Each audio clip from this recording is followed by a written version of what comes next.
Nah, kemudian kita juga sudah sepakat dalam arti bahwa keputusan untuk capres dan cawapres akan diputuskan berdua, Pak Muhaimin dan Pak Prabowo, karena memang sudah berproses lama.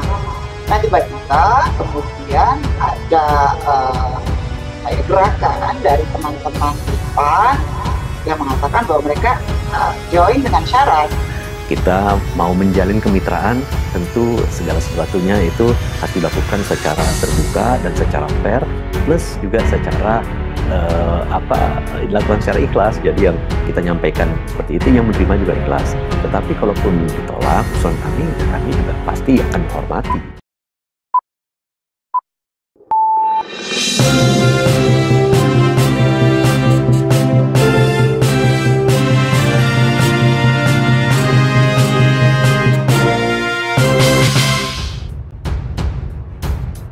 Arah koalisi Partai Amanat Nasional masih menjadi tanda tanya.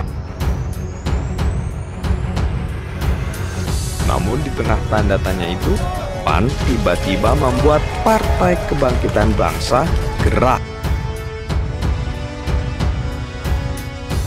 Musababnya, manuver PAN yang meminta bantuan Gerindra untuk menjembatani komunikasi soal Erick menjadi cawapres Prabowo dianggap tak menghormati posisi PKB.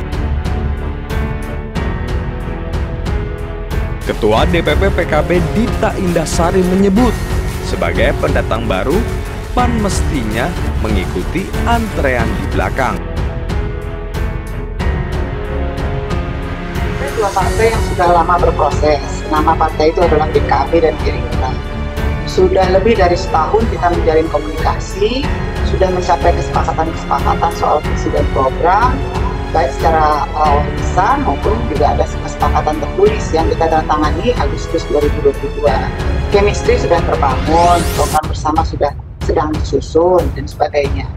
Berproses itu tidak mudah. Pak Yandri tahu lah, dua partai yang backgroundnya berbeda, ketika berproses, menjalin chemistry itu pasti juga tidak mudah.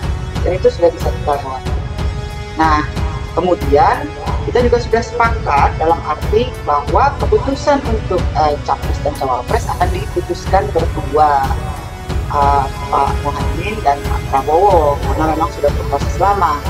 Nah, tiba-tiba kemudian ada gerakan dari teman-teman di PAN yang mengatakan bahwa mereka join dengan syarat bahwa cawapresnya adalah Pak Erick Thohir dalam hal ini, karena itu yang dibawa oleh teman-teman dari PAN.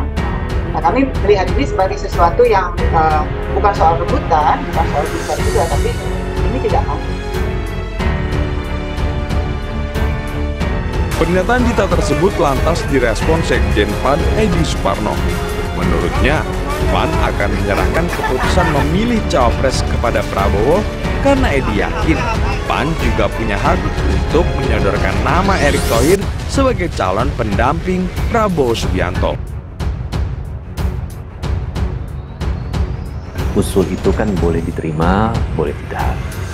Jadi menurut kami tidak ada dorongan, apalagi paksaan. Bagaimana kita bisa memaksa? Kan tidak mungkin, kita bukan dalam posisi untuk itu.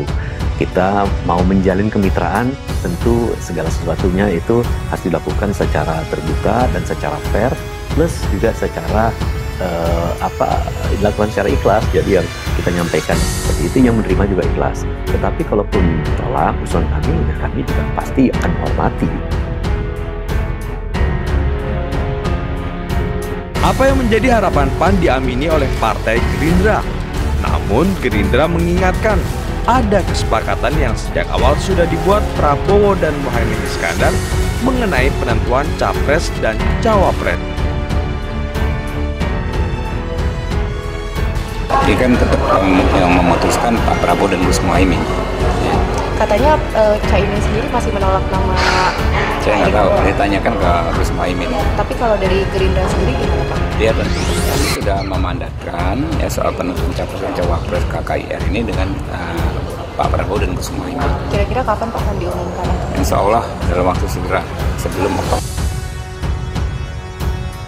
Bagi Partai Amanat Nasional, misi menjadikan Erick Thohir sebagai cawapres tidaklah mudah. PAN sempat menjalin silaturahmi dengan PDIP, namun pertemuan itu ternyata belum menghasilkan kesepakatan politik di antara keduanya.